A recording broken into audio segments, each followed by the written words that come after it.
नित्याचं कर्तव्य होय. तुझ्या रामनामाचा जप करावा आणि अयोध्येत तुझ्या आशीर्वादासाठी यावं. पण प्रभो, आज तुझे नेत्र काय आम्हाला वेगळंच सांगताय. आज तुझा चेहरा म्हणजे आम्ही वाचण्याचा प्रयत्न करतो आहोत. तुझ्या मार्गदर्शनावर आम्ही चाललो आहोत. तुझ्या उमटलेल्या पावलाच्या कशावरती हा पाऊल ठेवून चाललाय. सांग माझ्या अशी कोणती चिंता तुला ग्रासते? अरे तुझ्या वेगळीला बघावं तू अरे यालाच म्हणतात धूर्त मेंदू आणि चाणाक्षर होते. अरे माणसाच्या माणसाकडे पाहिल्यानंतर माणसाचा चेहऱ्यामध्ये एक प्रकारचा हास्य आहे. त्या चेहऱ्यावर वाटणारे भाव पाहतात सहज माणूस ओळखता येते. कोणते ना कोणते तरी शब्द, कोणते ना कोणते तरी विचार अंतर्यात मी वावरतायत आणि हे तो अचूक जाणले.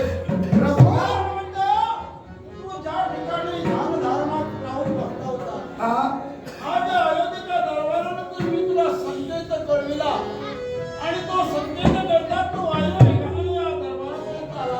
भगवान, तुझं माझं नाटक कसं आहे विश्वास टाकायला आणि हे तुझं माझं नाटक चंद्र सूर्य दिवा करो या विश्वास देवानी भक्ताचं तू आणि शिवशाचं नातं सगळ्यात ठेवायचंय.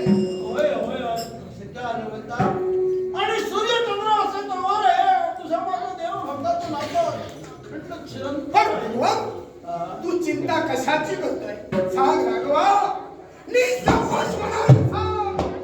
नाही सत्य हनुमंत आहे.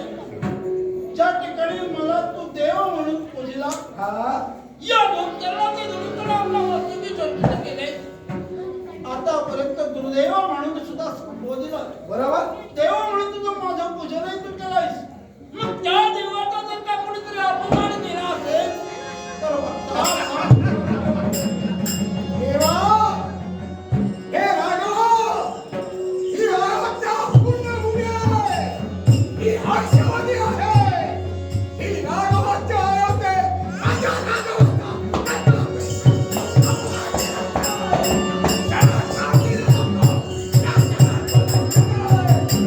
हे सगळे हनुमंता, आज अयोध्येच्या ठिकाणी राघवाचा अपमान करण्यासाठी कोणाचंही धाडस होणार नाही.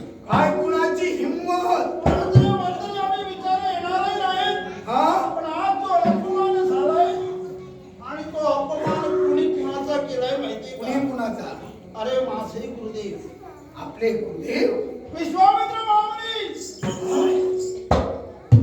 विश्वामित्र हा, ज्याने 60,000 वर्ष तपश्चर्या करून प्रतिसृष्टीच्या योग्यता सुद्धा त्यांची आहे आणि एवढ्या तपस्वी पुरुष यांचा अपमान.